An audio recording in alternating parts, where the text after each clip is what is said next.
Hey, what's up you guys? Today I'm going to be reading paranormal stories from Reddit. I'm a little bit freaked out, but I'm glad that it's not too late. So I'm gonna go ahead and start right now. It says, small man creature in basement. My husband and I were at his family reunion a few years back. All of his cousins, about 5 of them, were sharing memories of mischief and lies they told to their parents, grandparents, etc. Then his cousin, female, asks if they remembered the little guy in the basement. Every single one of their faces, all men, went white. It kind of freaked me out the way they were freaked out. No one wanted to talk about it. We walked away and my husband told me that when they were all younger, between 9 or 10-ish, they were playing in their grandparents' basement without permission and causing minor chaos behind a shelf, but they could all see him. When he spoke, he said something like, "Your children better be good or life will be hard." My husband told me it didn't frighten him at the time, but he wasn't curious about it either. But he freaked me out how casual he was. He was calm. Of course, I wanted to hear more details. Later, after a little potting, the cousins gave in. All of them remembered the day in nearly identical ways. They were playing in the basement. Jim broke a jar of peaches. They were laughing about it, and what they were going to say happened. They heard, then saw a small man creature. They all agreed and added to the description as the story was being remembered. The being was about 2 feet tall, looked like an old grouchy man, and wore grubby, worn out clothes. They all said they never told anyone because they thought it was a dream or that no one would believe them. After a few minutes, my brother-in-law wanted to change the subject because it scared him. He said he never wanted to talk about it again. So weird. Oh my god, why am I imagining the guy from the Lord of the Rings, like all hunched over, like in the corner looking over all the kids? And like the fact that it was all of them that remembered specific details of the story is really scary, because normally you can over time forget that these things happen, and then you think maybe that was just your imagination, but no, like they all years later remember it. Okay, this next one says Mexico paranormal story. I'm new to Reddit, but I felt as if I needed to share this online, as everyone I ever told in person never believed me or even cared. I was about 11 when I had gone to Mexico for the first time. I was there to see the rest of my family as my parents gave birth to me in the US. I was moving in with my grandparents for the summer, and they had left me in this seemingly old-fashioned room where everything was super clean and seemed untouched by anyone. It was a pretty big room with even a personal bathroom, and I wondered why my grandparents decided to sleep in a smaller room closer to the entrance of the house. Wait, that's so creepy because that's literally my grandparents' setup too. I had been sleeping in that room for about a week until I started hearing noises. The noises sounded like a strange knocking and noises as if someone was doing the shh noise over and over again. The same shh noise that parents give to their babies so they fall asleep. They had been coming from underneath my bed. I felt like it had been just the neighbors, but what would the neighbors be doing at 1 in the morning? Then I noticed that there was an old doll sitting on the top of the large cabinet. It had a blue plaid dress and blonde hair. The noise would continue for weeks, and every night I would cry to my grandparents and my adult brother who had been living there with them. I had him sleep in the room for the night and told me to get back into the rooms to sleep, but he said it almost as if he was scared to sleep there himself. This continued for all of my 2 months there. I would stay up playing on my DSi until I felt as if I could knock out instantly. I didn't want to be awake when it was happening. Turns out it was the same bedroom that my great-grandparents had slept in. I never met them before. I'm 18 now, and I comfort myself by saying they were probably just saying hi to me since I had never met them before. Since then, I've only gone back 2 times, but never slept in the same room again. Edit. My grandparents were persistent on the fact that neighbors were just working on something next door. Like, who the F does that in the middle of the night?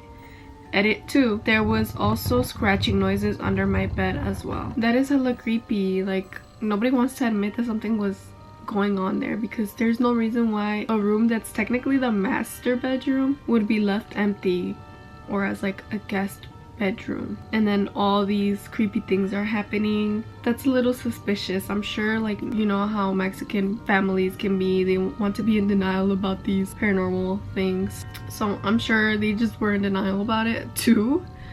I don't even know how you were able to sleep at night, to be honest. Okay, this one says, my experience in Monterrey, Mexico. Throughout my younger years, 7 to 12, my mother dated a guy very on and off, which I think mostly had to do with him being in the army and staying with his family in Laredo, Texas, whenever he was home. Either way, he invited us to visit his cousin's summer cabin in Monterrey, Mexico for a weekend. So we did. The cabin was very ranch style, longer in one dimension and shorter than the other. It was built like an architectural rectangle. On one far side of the building, think of this in an aerial view, was the kitchen, and next to it was the living room. Attached to the living room was a long, slender hallway connected to bedrooms on each side and a bathroom on one of the sides. The backyard was only accessible through the living room via a sliding door, and what started as a bit of the desert floor met a forest tree line of dead, dying Monterrey cypress trees. Meaning the tree line was an elevated hunting tower which had its platform meeting the top of the vertical tree line.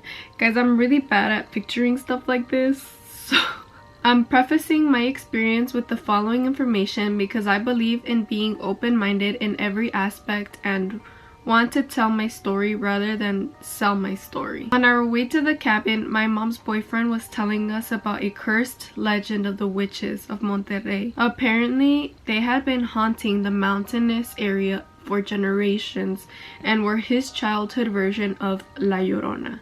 Clearly, he was trying to scare us from the get-go, and me being so young, I was eating this up like candy. We got to the cabin in the late evening, so we decided to stay in for the night and watch The Lady in the Water. After the movie, my mom's boyfriend asked me to go get something from the bedroom for him, and as I was halfway down the hallway, he turned the lights off on me. Let me remind you, this was a very rural part of Mexico, so the dark was dark. So with all the scary stories and the, at the time for me, scary movie, I was spooked and froze. My mom's boyfriend began to make your stereotypical ghost noises and taunted me to go deeper into the dark hallway, but I was so petrified I remember just standing there frozen in fear. Long story short, my mother got onto him and he turned the lights back on.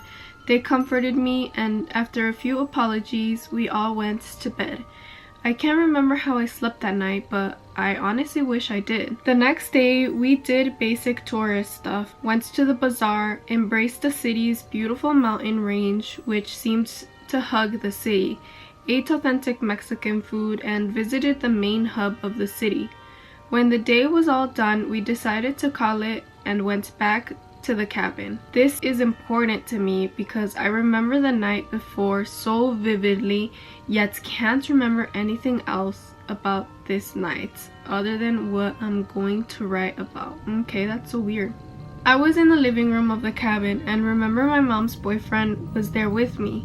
He asked if I wanted to go into the hunting tower out back with him and innocently said yes. I remember following him through the back door of the living room, and I remember him walking ahead and turning back to wave me towards him.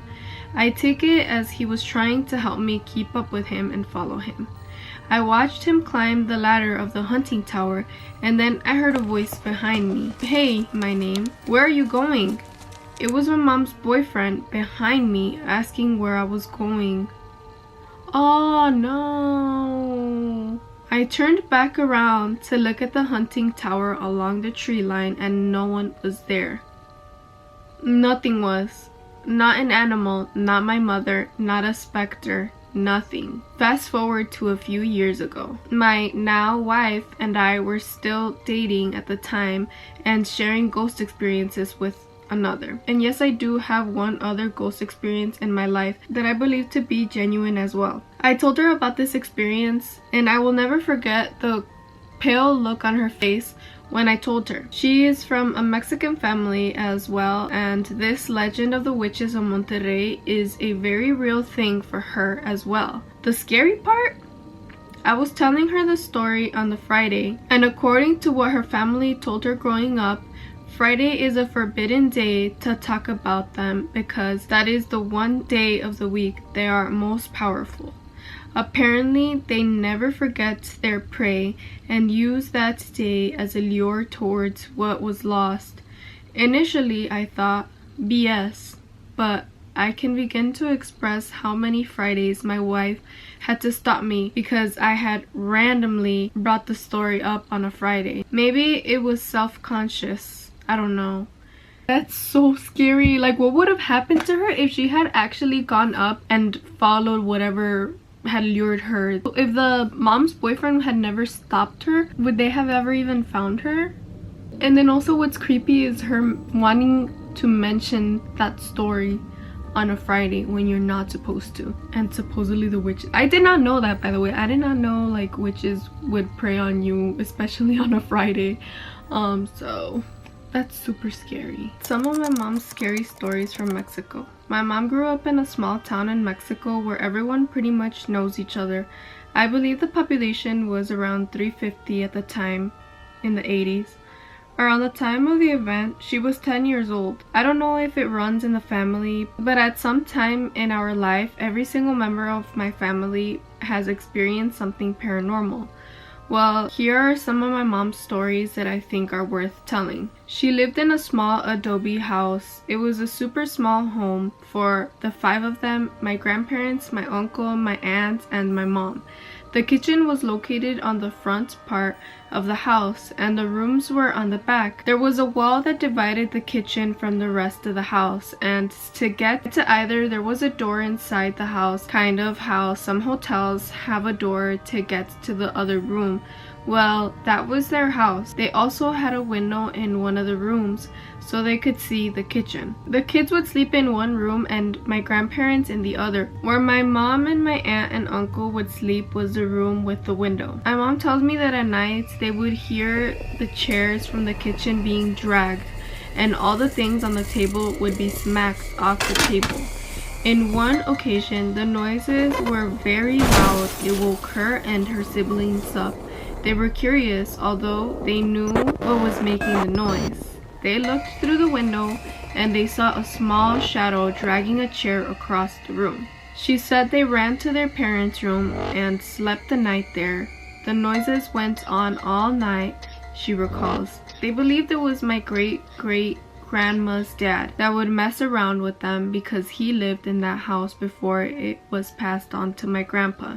Another time, she said she awoke during the night and she looked at the side of the bed where she saw a big black dog with red eyes. She went under the blanket and didn't come out until the AM. She always believed she saw the devil in the shape of the dog. Oh my god. One, I feel like in the first story she mentioned somebody dragging a chair. I feel like, why would your grandparents do that? That's scary. And then in that same house see something with red eyes, like I'm sure it's that same spirit. It's like trying to disturb you clearly. So maybe it was the D word. Okay, next. She also saw what looked like a monkey hanging and swinging from the door of her room. Those are some few stories I remember her telling me. Now some of my stories. It was Thanksgiving 2006. We had dinner with the family. I was 12 years old. I got mad at my mom because I wanted to go to the mall for Black Friday with her and my aunt, and she said no, so I left to my room. Me and my little sister shared a room. It was a small room. We had a bunk bed, those metal bunk beds that make hella noise when you move and turn. Well, I was watching Chicken Little. It was probably 12 a.m.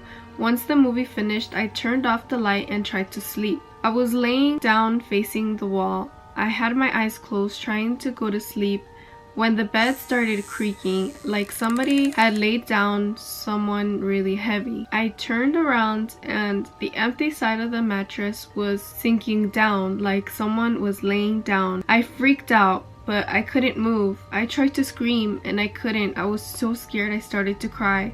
I closed my eyes really tight and I let the loudest scream out. My little sister and cousin came into the room and turned the light on. My sister hugged me and I told them what happened. When they turned the light on, you could see on the bed sheets all messed up like someone was laying there. That was definitely one experience that stuck with me. Throughout my life, I've had experiences with the paranormal, usually just seeing shadows and hearing steps or someone trying to open the door. Back in Mexico, we had my aunt and uncle. My mom's siblings stayed over at our home when they came to visit from the US to Mexico. I remember one occasion my aunts told my sister that if she didn't behave, la mano peluda will come and get her. She freaked my sister out so much. At night, we had 2 beds in one room. I shared bed with mom and my aunt and sister shared a bed. Wait, what? At night, we had 2 beds in one room. I shared a bed with my mom and my aunts and sister shared a bed. At night, my aunt was awoke by tapping. She says she woke up and heard tapping. Following was 3 knocks in our room door. She believed that had happened to her because she was trying to scare my sister. So if this is the same house that all of these events are happening in, clearly there is something paranormal going on, and I really do not believe that this is like their great ancestors doing all of this. It's probably from just the land, whatever situations happen there. That's why all these creepy things happen, and I just really can't believe that she also had sleep paralysis, and then on top of that they were messing with the aunt for wanting to scare the sister. Yeah, like you can't even joke around in that house and have a little fun, man. I think definitely get your house cleaned if you are experiencing things like this. Put some agua bendita, pray a lot. I've heard that when you get sleep paralysis you have to pray and it'll go away, but I really do believe that sleep paralysis come from paranormal stuff. I don't think you just experienced that. I personally, and please knock on wood, I've never experienced it and I hope to never experience that. So that's going to be all for today. Make sure you guys are subscribing and leaving comments on what you guys want to see. Make sure you guys also like this video. Thank you guys so much for watching my videos. I appreciate the love and we're trying to get to 500 subscribers. So, bye. You a little post-so baby. You a little 48 baby. Got a little candy in her pocket. She gon' take off like a. You already know.